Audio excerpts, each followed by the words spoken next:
Hello everyone, what it is, what it does, and what it do. Dre Gothams here with another Pokemon TCG Online deck profile, and for this, our 100th video on the Dream Cloud Project YouTube channel, we are going to be doing a very special Pokemon in our hearts, that is Darkrai, yes, our favorite Pokemon in all of the Pokemon leagues, realms, iterations, generations, as we're going to call it. Yes, Darkrai is just too good, and figured the mythical Darkrai from promo set is actually pretty strong and viable Pokemon, so might as well showcase him on this 100th video for you guys. So yeah, what we're going to be doing, what makes him so good, is this Abyssal Sleep attack. Now the energy cost is pretty rough. It's 2 dark energies and a colorless, so that's basically 3 dark energies. And it does 80 damage, so that's not good. You're probably saying, okay, he's looking pretty poo body. But look a little closer and you'll see, okay, 80 damage and your opponent's active Pokemon is now asleep. Okay, that's a little better. Now your opponent flips 2 coins instead of 1 between turns, and if either of them is tails, that Pokemon is still asleep. So that's what makes him really awesome. The opponent has to flip 2 heads in a row to wake up, and it's kind of difficult to do. The odds are not forever in his favor. They are in our favor. Katniss is on our side, and so that's what we're going to be doing. We are going to be using this Darkrai. He's a basic attacker, so if he falls, he only gives up 1 prize, and he's going to be basically controlling the game board. And yeah. Kind of get into the rest of the Pokemon here. We have 2 Shaman EX for the draw support, very standard. Yeah, then we have the 4 Darkrai we just mentioned. 110 HP, not great, but not horrible. Slap a Fighting Fury Belt on him, and 150 is looking pretty darn respectable if you ask me. The Dark Cutter attack for 2 dark energies, or dark colorless. 30 can kill a Pumpkaboo. Given that they're weak to dark, so it's actually something to keep in mind. So yeah, he does have a fighting weakness, so that's something to also be aware of, and for that we are running Evitals in our build. This is mainly just to mix up the weaknesses, and the Evitals, being flying types, have the fighting resistance, so it kind of works twofold. We are running 2 of the basic Evital with the Oblivion Wind attack. It's just going to keep energies in play. If one of our Darkrais falls with 3 energies attached to it, Evital is definitely a nice follow-up just to try to bring some energies back into the game for us. Then we run 1 of the basic Evital EX, just good to get a big bulky body in there. He can also hit very hard, so it's nice if you have to kind of push for a final kill. You don't want to leave things up to chance, like, oh well, if they draw this 1 card, then they might get out of the Darkrai lock. Basic Evital EX will come in here and clean up most things that we need to take care of, and as well, weakness to lightning, but has a resistance to fighting, so that counters the Darkrai weakness pretty well. Then we have a 2-2 line of the Zoroark, just such a strong Pokemon for the dark fighting type, or not fighting type, but the Dark Arch type.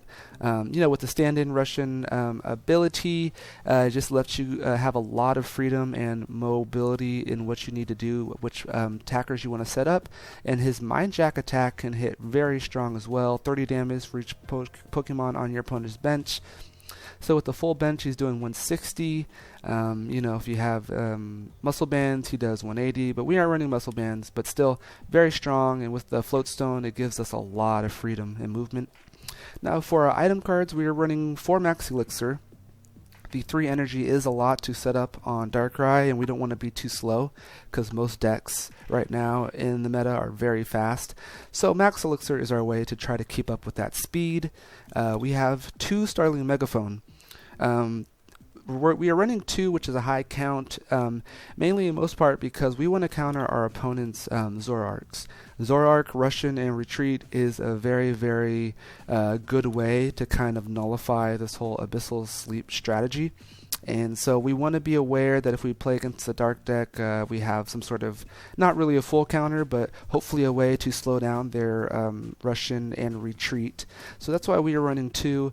It's also good against Night March knocking off the Fighting Fury belts because, I mean, Evital can one-shot both of them when they don't have Fighting Fury belts, and that can be really good for 1 energy.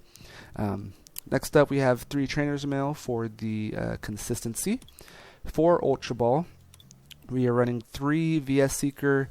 I feel like that's just a good number instead of 4 now that we have N, a little bit more consistency in our draw. I don't want to be bogged down early in game with 2 VS Seeker in hand and then have to Sycamore them away. It's very painful. So we're only running 3. Now, to kind of go with the whole control theme of our deck, we are running 1 Delinquent. You discard a Stadium card in play, and if you do, your opponent discards 3 cards from his or her hand. So a very, very strong card if your opponent doesn't see it coming. Ideally, you want to run it if your opponent has 3 cards in hand or less. If they have more than 3 cards, you typically don't want to be playing it unless you really don't have any other move to do, because then they can choose which cards they discard, and if they still have like a Shaman in hand or a Sycamore in hand or a Versus Seeker in hand of their own, then they're going to basically fill their hand all the way back up. So yeah, rule of thumb, only play this if your opponent has 3 cards or less.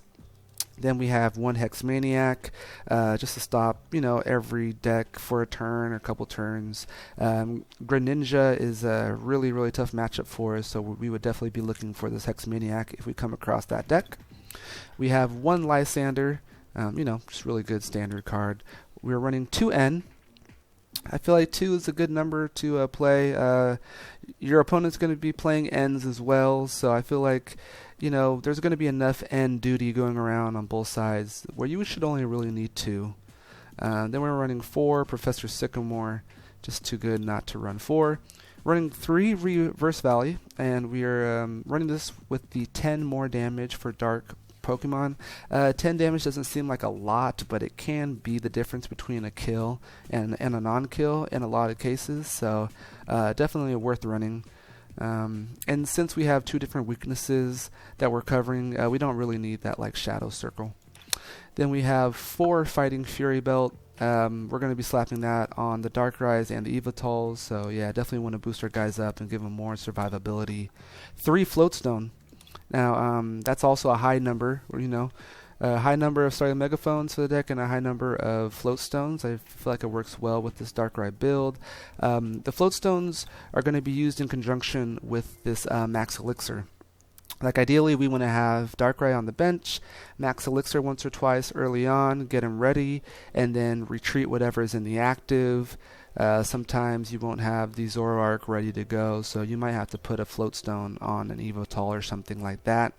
And that's where we go with an extra one, 3 as opposed to the standard maybe 2.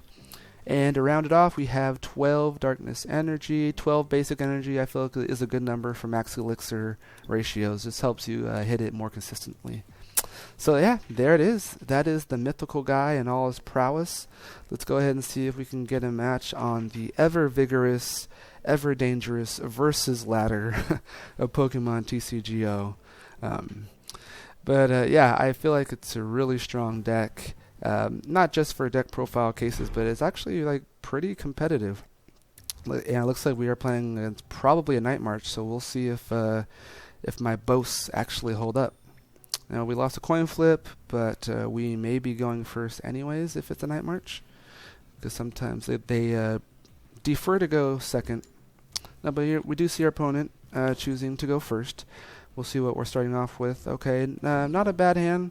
Hopefully the Trainer's Mail gets us into some sort of supporter, but we'll go ahead and play everything in case there is first turn N. And yeah, we have energy. Okay, it's not Night March, but it is Manectric, so that's going to be something to keep in mind with the lightning weakness. So let's see. Now there is an Ultra Ball. Okay, yeah, we can get rid of 1 energy, so we can funnel the other energy back, and I guess we can go ahead and get rid of the Trainer's Mail. We're going to get a Shaman, so this way we can have 0 cards in our hand and draw as much as possible. Put down the Reverse Valley for more damage, and let's Shaman. Now, this Evital is likely going to die next turn, but at least he can get 1 energy acceleration off, so that's going to be pretty helpful. And the problem with putting a Fighting Fury Belt, actually, no, we're not going to take Fighting Fury Belt. We have Floatstone, we have 2 Floatstones, we have a Sycamore for next turn. Yeah, let's go ahead and take the Fighting Fury Belt. Hopefully we can draw a Darkrai next turn. Use the Startling Megaphone, try to slow down our opponent. And we're going to put down 1 Floatstone, save the other in case we see a Startling Megaphone from our opponent as well. Put an energy onto the Zorua. And there we go. Next turn we can Evolve and Sycamore. Now we didn't put the Fighting Fury Belt on the Yveltal because that would give our opponent a stronger Assault Laser. As it stands right now, if he Assault Lasers, we will survive by 10 damage. If we were to put the Fighting Fury Belt on, we would die. So that's the only reason why we didn't put it on. And we do see another Spirit Link for our opponent. So was for not, but hey, we are living, and we could. Interesting dilemma here. Okay, so we're gonna go ahead and put that down. We're going to put the Floatstone on the other Zorua. Now we can't put the Fighting Fury Belt down just to do more damage, but depending on what happens, we may be able to attack with something else. So we'll go ahead and slap it on. Maybe he can survive on the bench with that card. And awesome, we have another. He's gonna be crazy. He's like, wait, what? 2 Starling Megaphones? Yeah, we're kind of weird that way. So let's go ahead and replace that stadium. And let's start to get this Darkrai powered up. And yeah, at this point, if our opponent plays a Delinquent of his own, he will get rid of all 3 cards. So let's go ahead and play that just to protect against it. There we go. We do 50 damage against the Manectric. His opponent hasn't played much, but 1 Sycamore can get him in complete control. So we'll see what he has. He has another Healing Stadium.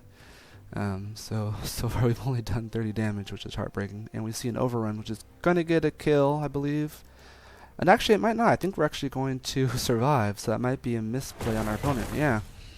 He wasn't accounting for this Fury Belt. Luckily for us. Now the question, do we want to Delinquent and get rid of all of his cards? Those cards aren't helping him anyways, so we're going to go ahead and go for the draw. So this would be a good time to Delinquent, but I guess it would. No, I want to get these energies going because he's going to be pretty dangerous, so we need to take advantage as soon as we can. So there we go. We got an energy on. Let's go ahead and play another energy so that Darkrai is ready to go. And we hit another Max Elixir, so we can start gearing up another Darkrai. And let's try for the 3rd one. Can we hit 3 in a row? Oh no, which is understandable. We hit a good amount, so can't really be too frustrated on that. But now we do have our Darkrai ready to go. We're going to rush in, retreat, stand in, and retreat just to be completely accurate. But you guys get the deal.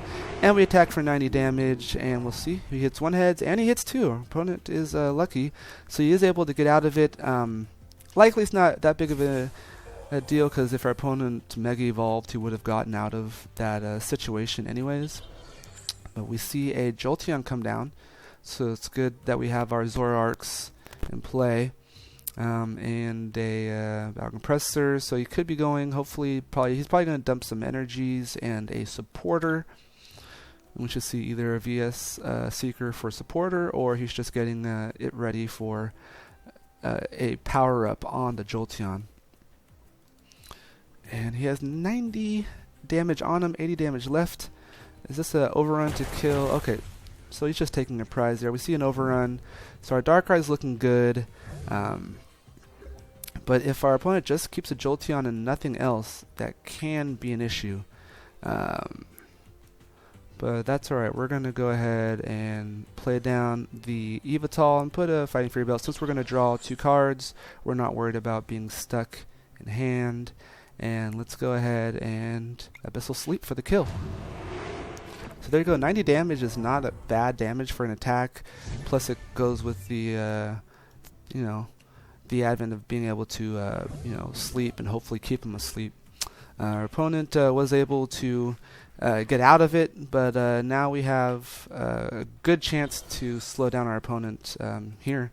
We see 2 Jolteons in play. Obviously, we're going to go ahead and Lysander out the one with energy, and yeah, we're going to put it to sleep. Now, there could be a situation where we want to use the Zoroark to do a confusion, but I think since we're in control right now, let's just go ahead and keep this Abyssal Sleep going. 90 damage. Let's see if he flips another one. There you go. 1 heads, 1 tails. Opponent stays asleep. Typically, the odds will say that's what's going to show up. So you can see how that is actually pretty hard for your opponent to deal with. There, we do see a Sycamore coming out, so you know our opponent's going to make a pretty good run on this game. So it is by no means over yet.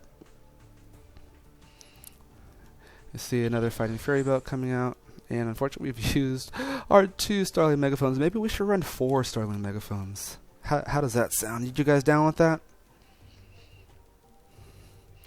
I'm partially tempted to go with a Delinquent just to get rid of the Rough Seas, because you know the heal is pretty helpful. We want to kill this guy really quickly, because once this Jolteon gets set up, it's going to be pretty hard to take him down, especially if Shine Caesar limits his bench size, because our only real way to get the kill will be with the Zoroark. But it's interesting, our opponent grabs a Manectric, the Mega, so he must have a regular Manectric in hand, or I guess is expecting to with the Shaman.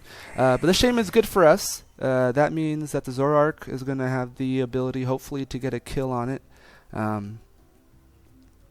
So yeah, the more our opponent fills our bench up, we know he's trying to go for a Manectric as well, so that's going to be another spot, so we are happy to see that. Looks like our play is going to be to try to kill a Jolteon and then the Shaman for the final prize. But we do see the Mega Manectric discarded, and awesome, another Shaman coming down. So we see a Stadium discarded. So the Versus Seeker for a Delinquent is looking a little better now, but now that our opponent is going to have 2 Shamans in play, I think we want to keep our Via Seekers for Lysanders. So as tempting as it would be to get rid of the Stadium and take our opponent's hand down, I think we're going to go ahead and yeah, do what we can to keep our options available for as many Lysander plays as possible. Let's just go ahead and Hex Maniac, so our opponent can't get in like a Mew attack next turn. And let's do Abyssal Sleep. Another 90. Let's see if our opponent, and 1 tails, 1 heads, as what we can expect to happen. And our Jolteon is staying asleep for our opponent. Now we see that Jolteon is getting powered up and ready to go. We see an AZ. So not great for us to deal with, but it just means that we are going to have to go at him with our Zoroark. We can go ahead and use the Ultra Ball. Hopefully get another Zoroark. Okay, good. Let me see here. Okay, during opponent's turn, prevent all damage done by attacks. So technically, we can still put the Jolteon to sleep. So that's something. If we don't hit an energy, then we can do that. We do have an energy, and we have waited to discard the Stadium, so awesome. Let's go ahead and do that. And damn it. Okay, so we can go for the Zoroark, but since we have 20 damage on us already, he would get the kill afterwards, so that's not really going to help us. I'm thinking what we're going to do is we're going to try to put him to sleep, and since the chances are that he won't wake up, I think that's our best bet. And there we go, awesome. It was a gamble, but I think it was a well-balanced gamble. If he wants to AZ, sure, he's going to lose a double colorless. He's going to lose, also Fighting Fury Belt, you know what I mean? Obviously the basic energy is not the big deal, but getting rid of a double colorless and a Fighting Fury Belt would be huge if our opponent AZs. Maybe he has just a basic switch card, which doesn't get played that much. But yeah, I felt like that was a good gamble to go with for us. Now, him being asleep means he can't get that Flash Ray attack in, so then we can damage him next turn with this Darkrai. If our Zoroark didn't have any damage on him and he could survive a hit from the Jolteon, then I think we would have rushed in, hit for, I don't know, like 130, 140, survived another hit, and then hit the Jolteon, and then we would have been good to use our Pokemon for the rest of the guys. But since he already had that 20 damage, it was unfortunately something that we didn't have the option for this time. But awesome. So our opponent misses there. I think we are going to see, we have 3, 5, 7, 8, see how many dark, 9. Okay, so we do have a couple more energies in play, so I think we're definitely going to go for this Zoroark, because the main issue is this Jolteon. So if he somehow wakes up and then gets a kill, but we want to make sure that we can see one head, and so that's 3 times we see head tails. This is why this Darkrai is so good. There are ways around it, obviously. If he was able to evolve, if this was like a Manectric and he went Mega. If he has a Switch card, it looks like it might be going there. Okay, so he does run Switch. Okay, good for our opponent. So we'll see. It would be pretty big if he could get some energies on that Articuno, but not sure he will be able to. He might just be able, just be, you know, getting the Jolteon out of the active so he won't die. I believe he's going to be at 100 damage left, so that's alright. And another Jolteon. We aren't too worried about the sleep. We can just rush in and kill that. So actually, with the full bench, 160, we can kill the 160. So let's go ahead, stand in. Okay. Don't want to mess this up. We can kill this 160, but this one does have the double colorless on it right now. So, I mean, I guess I'm sure he has another double colorless, but it seems like the smart play would just be to go for the Jolteon that can definitely get the kill next turn. So let's go ahead. Lysander out the Jolteon that's already powered up. It would be nice to get him with the full damage, but unfortunately it's just, you know, we don't want to do those what ifs, like, oh well, what if he, you know, doesn't have, you know, double colorless. Let's just go for the sure thing, kill the Jolteon that for sure has the way to harm us right now. And like, yeah, as to be expected. But at this point, you know, it's going to come down to putting him to sleep anyways. So not too bummed about that. Let's see a Versus Seeker. And there is, okay, interesting, a Silent Lab. Silent Lab isn't going to stop us much. Okay, cool. So actually, it was good. He wasn't able to kill us. So that's actually pretty big. And there we go, our opponent scoops. So knocking out the one with the Fighting Fury bout ended up to be good for us in the end. We still had a lot of options, though. We could go put him back to sleep. As you saw, our opponent wasn't able to wake up the whole time. Or actually, I think the first time he woke up and the rest of the times he was asleep. So, yeah, Mythical Darkrai really, really strong. I'm not sure, I'm curious. So, yeah, let's see here. Head slipped 8, tail slipped 6. So, yeah, pretty balanced. And if it's going to be balanced, then we're going to be winning. They have to be heavily heads to 0 tails to hope to put up a fight against this Mythical Darkrai deck. And yeah, that is why this guy is so good. I really think that he could actually be a very strong competitive deck. Dark is already probably the strongest archetype in the game right now because it hits things with nice weaknesses. It has a different type of its own weaknesses. You can balance that out. And yeah, you just saw there a lot of control, giving up 1 prizes. Zoroark, yes, awesome deck. I definitely recommend it. And we just want to thank you guys for checking out our 100th video. Thank you to everyone who's subscribed, who's been watching us since back in the fantasy football days to the movie reviews, and we're going to keep doing all that good stuff. So yeah, I hope you guys give it a like, subscribe, tell us more deck profiles you guys want to see, and we'll see you soon. Peace.